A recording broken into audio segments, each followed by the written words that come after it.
Naam, uhali gani mtazamaji wa TVE, karibu katika taarifa hii ya habari. Nataka kujuza yote yaliyojiri tunakoendelea kutoka chumba cha habari. Mimi ni Godwin Mawanja. Nataka kusomea habari za kitaifa na kimataifa. Habari za biashara zitasomwa na Nezia Masinde, na kwenye habari za michezo tutakuwa naye Wahamili Mei. Karibu hadi tamati. Kifuatacho ndani ya TVE habari. Mawasiliano ya barabara Somanga Mtama yaanza kurejea baada ya kukatika. PPRA yatoa mafunzo kwa wataalamu wa manunuzi ya umma nchini, huku wakihimizwa kufanya kazi kwa weledi. Na katika habari za kimataifa, mashambulizi ya Israel yaua watu 25 kwa Gaza.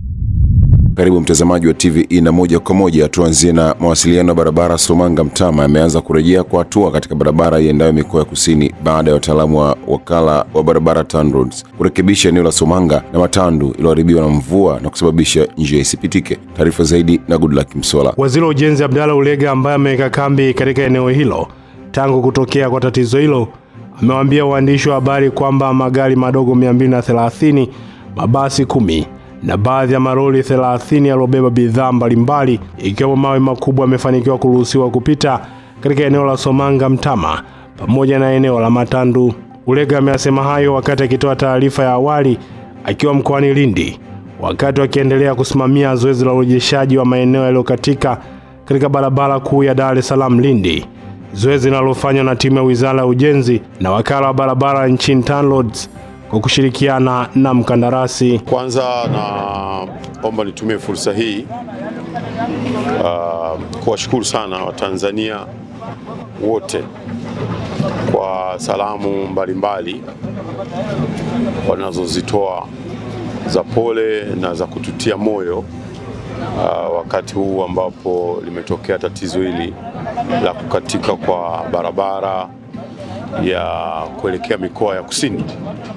Tunaomba turudie tena kuwapa pole wenzetu wa mikoa ya kusini na Watanzania kwa ujumla.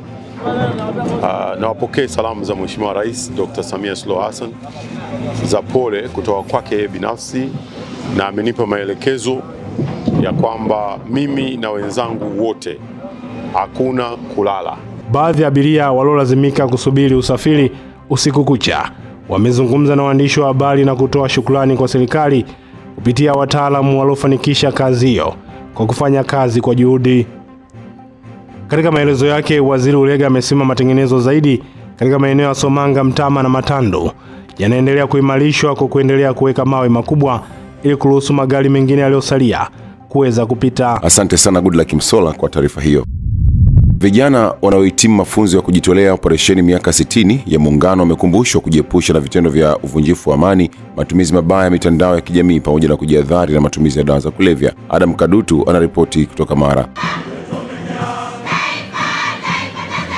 Ni katika hafla ya kuhitimisha mafunzo ya awali ya vijana wa kujitolea operesheni miaka 60 ya Muungano hapa katika kikosi cha jeshi 822 Rwamkoma mkoani Mara.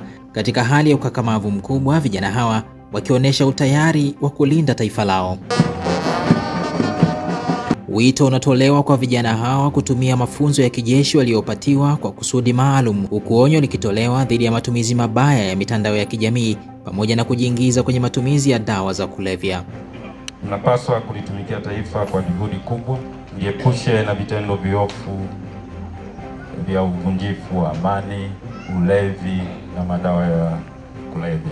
Vitendo hivi vinaweza kuathiri afya ya mwili na akili. Awali, kamanda wa kikosi cha jeshi 822 KJ Gaudensia Mapunda amesema mafunzo ya awali ya vijana yalianza tangu mwaka jana na kwamba wahitimu wamejengwa kuwa waadilifu, ikiwa na lengo la kuwajengea vijana uzalendo kwa taifa lao na kuandaa kuwa vijana wenye uadilifu na wajibikaji kwa taifa lao. Hadi leo wanahitimu wamefanikiwa kufikia viwango vya mafunzo vilivyokusudiwa. Baada ya vijana hao kumaliza mafunzo ya miezi 4, sasa tutaanza kipindi cha pili kwa muda wa miezi 20, ambapo vijana hawa wataanza kujifunza stadi za kazi na stadi za maisha kuwezesha kujiajiri baada ya kumaliza mkataba wao kwa miaka 2 ndani ya Jeshi la Kujenga Taifa. Akihitimisha mafunzo haya ya awali, mkuu wa wilaya ya Butiama Moses Kaigele anawataka vijana hawa kujiepusha na matumizi mabaya ya mitandao ya kijamii, huku akiwahimiza kushiriki vyema katika uchaguzi mkuu ujao baadaye mwaka huu hapa nchini. Vijana wengi wamekuwa hawana elimu ya kutosha juu ya matumizi sahihi ya mitandao ya kijamii. hivyo kutazama mambo ambayo ni kinyume kabisa na tamaduni zetu za Kiafrika. Ninyi ambao mnaenda kujenga taifa hili, hakikisheni hamtumii muda mwingi sana kwenye mitandao ya kijamii. Tumieni muda mwingi kujenga taifa letu. Adam Kadutu, TVE Habari, Mara. Asante sana Adam Kadutu kwa taarifa hiyo. Tume ya Haki za Binadamu na Utawala Bora THBUB imewataka watendaji wa mitaa, vijiji na kata kuacha tabia kuwaweka ndani masaa 24 au zaidi watuhumiwa katika maeneo yasiyo salama kiafya, kwani endapo tatizo litatokea watashtakiwa wao binafsi na sio serikali. Taarifa ya Ibrahim Mlele kutoka Njombe inaarifu zaidi. Hatua hiyo imekuja kufuatia kutokea kwa matukio kadhaa ya watu kujidhuru kwa kujinyonga, kuumwa ama kufariki wakiwa ndani ya ofisi za umma, hali ambayo inamsukuma kamishna wa haki za binadamu na utawala bora hapa nchini Thomas Masanya na mwanasheria wa halmashauri ya wilaya Ludewa Nathan Chalamila wakati wakitoa elimu ya haki za binadamu kwa watendaji kuwataka kuacha mara moja tabia ya kuwashikilia watuhumiwa. Kwa wanahifadhiwa watu hizi zina specification zake. Siona hivi vituo vya polisi kuna jinsi ya kujenga vile vituo specification. Wanapewa kabisa kwamba kila kisehemu fulani mtu mmoja. Lakini sasa bahati mbaya sehemu zingine wanaweka kwenye maeneo ambayo hayakidhi hizo specification, hivyo vigezo vya kuwa local. Kuna maeneo mengine wanaweka watu kwenye magodauni. Kama ikionekana umechukua mamlaka yako bila kuzingatia taratibu, wewe mwenyewe kama wewe utawajibika, sio serikali. Swala la mtendaji kumweka mtu ndani au kiongozi, wa maana kwamba kiongozi nasema ni justice of peace. Kwa maana kumkamata na kuweka mtu ndani ni ile mazingira kwamba kabla huko miaka ya nyuma maeneo yetu tulikuwa tuna vituo vya polisi, tulikuwa tuna mahakama. Sasa hivi serikali ukijaribu kuangalia imeweza kusogeza hizi huduma karibu na wananchi. Vituo vya polisi, huduma za mahakama. Baada ya kupokea mafunzo hayo ndipo watendaji akiwemo Zavelia Mduba kutoka kata ya Madilu wakaeleza umuhimu wa mafunzo hayo na kisha kusema kwamba sababu ya kuwaweka ndani kwa muda mrefu ni umbali wa vituo vya polisi na kulinda usalama wao dhidi ya raia wenye hasira. Sisi kama watendaji tutakwenda kutekeleza haya. Ombi tupewe miongozo. Tupite kwenye miongozo ituongoze. Wananchi wetu walio wengi hawajui sheria. Kituo cha polisi kiko mbali. Pale kwenye eneo lake kuna taharuki, inabidi aweke watu kwenye usalama ili linakuwa limekaaje. Hata yule mtu aliyokoroka akipatwa na lolote, sheria inamlinda vipi mtendaji wa kata. Asante. Katika hatua nyingine yamefafanuliwa majukumu ya tume hiyo katika suala zima la ustawi wa haki za binadamu na utawala bora na maeneo yaliyokuwa yamelengwa kufikishiwa elimu hiyo. Tunazungumza mambo yanayohusu haki za binadamu na utawala bora. Na kwenu sana ni utawala bora kwa sababu nyinyi mnashinda na mko na watu huko. Miradi inaibuka huko, uhuru wa kuabudu na kujieleza. Kwa hiyo pia ni jukumu la tume kukagua magereza yote na kutoa mapendekezo kwa mamlaka husika pamoja na vituo vya polisi. Mtazamaji wa TVE Habari, hapa ni katika mkoa wa Njombe. Hii ni TVE Habari. Mimi ni Ibrahim Godfrey Mlele. Asante sana Ibrahim Mlele kutoka Njombe. Mvua ilionyesha kwa muda wa saa 3 wilayani Kahama mkoani Shinyanga imesababisha kifo cha mtu mmoja na kuleta athari ya maji kuingia katika makazi ya watu na kuharibu miundombinu ya barabara. Mwamvita Mkondo ameandaa taarifa zaidi kutoka Shinyanga. Mvua hiyo kubwa imeleta athari katika kata ya Majengo, Malunga na Kahama mjini na kusababisha baadhi ya nyumba na maduka kujaa maji mara baada ya mitaro kujaa maji, hali ambayo inatajwa kuhatarisha usalama wa wananchi wanaoishi katika maeneo hayo, huku wananchi hao wakielezea hali ilivyo baada ya maji kuingia kwenye makazi yao na kuharibu mali zao. Yalipokuja yaliingia ndani, yalipoingia ndani yameathiri vitu vyote vya ndani, magodoro yameroana, maana maji mimi ndani yalikuwa yananifika humo kiunoni. Barabara hili ingepata mtaro ingesaidia kupunguza kasi kubwa ya maji yanayokuja. Lakini kwa kuwa mitaro inakuwa hakuna, maji ndio maana yanawazidia wananchi. Kwa upande wake diwani wa kata hiyo Bernard Mahongo ameelezea athari zilizotokana na mafuriko hayo, huku kaimu meneja wa TARURA wilaya ya Kahama akielezea namna ya kutatua kero ya mafuriko hayo. Mingi nimeiona, kwanza imeota manyasi kwenda mpaka kuna taasisi zingine ukipita barabara ile ya Twiga imeota mpaka yale malewelewe manyasi makubwa kabisa. Sasa namna hiyo mitalo inatengenezwa na TARURA kwa gharama kubwa, lakini wanasubiri TARURA hiyo tena ije ifanye usafi. Maji huwa yazuiliwi. Ukizuia maji yasipoenda kwenye njia yake unavuruga utaratibu wote wa kuyaondosha maji kwenye eneo husika. Kwa hiyo niombe tuyaruhusu maji yapite na tuitoe elimu hii. Mwenyekiti wa kamati ya ulinzi na usalama wilaya ya Kahama Mboni Muhita akizungumza mara baada ya kutembelea na kuona athari zilizojitokeza, ametoa agizo kwa idara ya ujenzi pamoja na wakala wa barabara mjini na vijijini TARURA. Idara ya ujenzi kufanya ufuatiliaji wa vibali vya ujenzi na maeneo ambayo wananchi wanajenga. Changamoto ya Kahama 75% ni ujenzi holela. 25% ndio miundombinu. Kwa hiyo tulikuwa na kesi jana, mtakumbuka, ya mama mmoja ambaye yeye huwa na changamoto kidogo. Kwa hiyo wakati yuko anaendelea pale akateleza, akaingia kwenye mtaro. Na ni mtaro ambao alionekana kabisa sema maji yalikuwa yanaenda kwa kasi. Walipofanikiwa kuweka kitu ili kumsaidia asiweze kuendelea kupelekwa na maji, akawa ameshapoteza maisha. Ripoti kutoka mkoani Shinyanga, mimi ni Mwavita Mkondo wa TVE. Asante sana Mwavita Mkondo kwa taarifa hiyo. Kutokana na adha iliyojitokeza daraja lililopo Mkuyuni jijini Mwanza kujaa maji kwa sababu ya mvua zinazoendelea kunyesha, hali hiyo imesababisha magari kushindwa kupita. Wananchi wameiomba serikali kuharakisha ujenzi wa barabara unaoendelea katika eneo hilo. Taarifa zaidi na Emmanuel Meshak inatuarifu. Wakizungumza katika eneo la tukio, baadhi ya abiria waliokuwa wakisafiri kuelekea katika maeneo mbalimbali wamesema ni kwa muda mrefu eneo hilo limekuwa na changamoto ya kujaa maji, hali ambayo imekuwa ikisababisha kukwamisha shughuli mbalimbali za kiuchumi. Wananchi hao wamesema kuwa tangu majira ya alfajiri wapo katika eneo hilo kutokana na kwamba magari yanayotoka mjini yameshindwa kupita, pamoja na magari yanayoenda mjini pia yameshindwa kupita. Kwa majina naitwa Matias Moses, natokea Mkolani. Tatizo limetukumba, lakini imeweza kukwamisha shughuli nyingi za kiuchumi. Kwa kama unaona sasa hivi wanafunzi waende shule, kila kitu akifanyiki. Upande wa huko waende na upande wa huko waende. Kwa hiyo issue hii hapa imeweza kuathiri sana kiuchumi, kwa mfano kama issue ya biashara hazifanyiki, watu wanaenda stendi hawafiki kwa muda, mabasi yamewacha. Naam. Kwa hiyo hapa cha kufanya zaidi hapa, serikali angalia tu jinsi ya kutengeneza barabara hapa hivi. Sisi tulikuwa tunakwenda kazini mjini, lakini mpaka sasa tuko hapa. Tumeshindwa kwenda. Ofisi hazijafunguliwa mpaka sasa. Kwa majina naitwa Leokadia James Hwago. Ni mjumbe serikali ya mtaa wa Amani.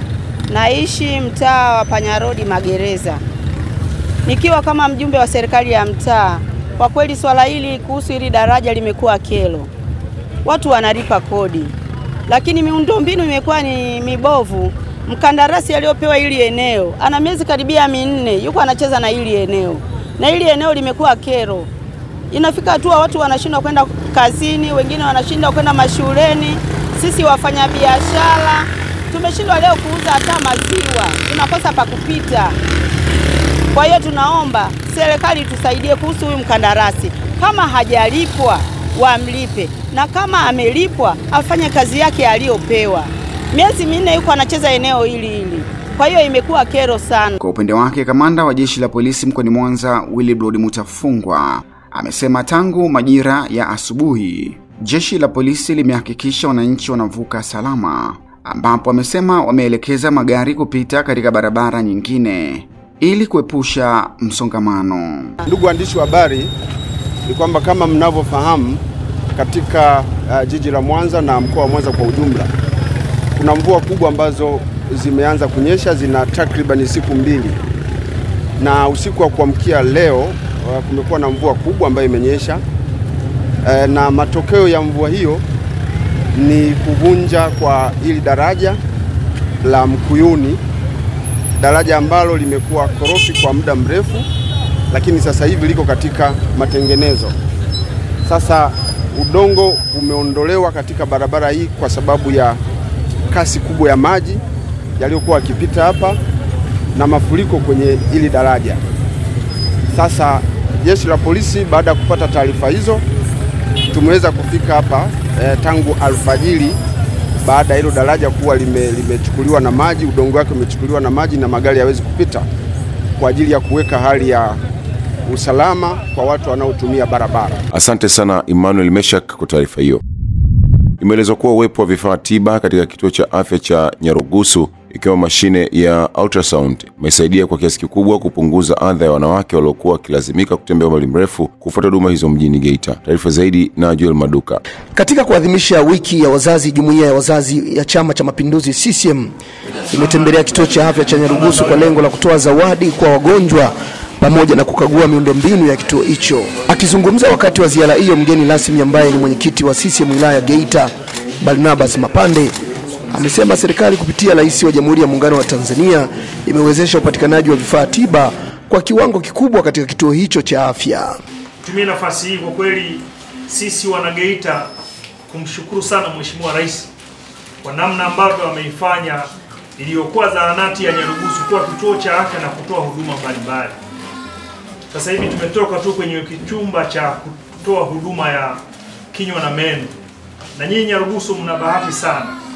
Kwa halmashauri ya wilaya katika vituo ambavyo vimeletwa na Dr. Samia Suluhu Hassan kwenye mkoa wetu wa Geita, vile vituo 13 ambavyo tayari vina madaktari wa vinywa na meno na sisi tumo Nyarugusu. Kwa hiyo katika halmashauri ya wilaya Geita tumo sisi Nyarugusu. Kwa upande wake, katibu wa malezi na mazingira jumuiya hiyo Pasco Mapungo ameelezea kulizishwa kwao na ubora wa huduma zinazotolewa katika kituo hicho cha afya. Mheshimiwa Rais ameleta kila hitaji la kituo hiki, pamoja na kwamba kuna changamoto ndogo ndogo ambazo tunaweza kuzikabili hata sisi tukazimaliza. Nguvu aliyoitumia Mheshimiwa Rais ni kubwa sana. Kwa hiyo sisi wana Nyarugusu na maeneo yanayozunguka hospitali hii tuna deni kwa Mheshimiwa Rais wa chama chetu. Tumlipe mitano tena. Afisa tabibu wa kituo hicho Albert Bayona amesema mashine ya ultrasound imekuwa msaada mkubwa kwa wananchi, hususa kina mama wajawazito, kwani imeondoa kero ya kusafiri kwenda umbali mrefu kufuata huduma hizo.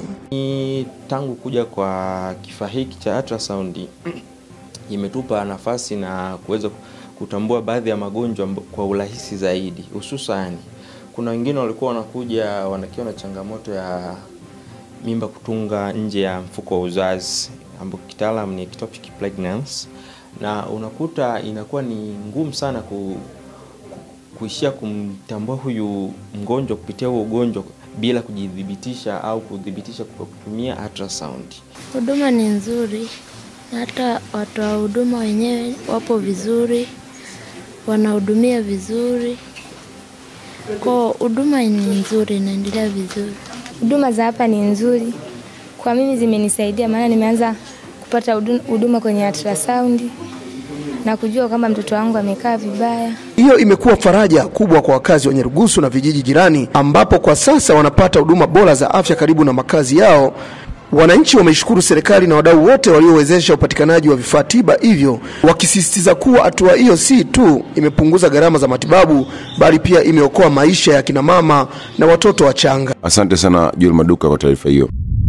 Imeelezwa kuwa uwepo wa meli 3 za uvuvi zenye uwezo wa kuvua kwenye bahari kuu italisaidia shirika la uvuvi nchini Tafiko kujiendesha lenyewe kwa kuingiza kipato kupitia uvuvi kwenye bahari kuu badala ya kuendelea kutegemea uwezeshwaji wa serikali. Mrisho Mapeo ameenda taarifa zaidi. Akizungumza wilayani Kigamboni jijini Dar es Salaam wakati wa hafla ya kukabidhi mkataba wa kuundwa kwa baraza la wafanyakazi la Tafiko lenye lengo la kuweka mazingira ya uwazi ndani ya taasisi hiyo, mkurugenzi wa ufuatiliaji na tathmini kutoka Wizara ya Mifugo na Uvuvi, Daudi Mayeji, amesema serikali imenunua meli 1 na meli 2 zipo katika hatua za mwisho za manunuzi ili kuimarisha shughuli za uvuvi kwenye bahari kuu. Aidha, Mayeji amesema kuwa kwa sasa Tanzania haifanyi uvuvi kwenye bahari kuu kutokana na kukosa kwa meli za kisasa, hivyo ujio wa meli hizo unakwenda kuwa ni suluhisho kwa Tafiko na taifa kwa ujumla kuimarisha shughuli za uvuvi kwenye bahari kuu. Serikali imewekeza fedha nyingi, imenunua meli 1 tayari imeshanunuliwa na nyingine iko 2 ziko katika hatua za mwisho za manunuzi.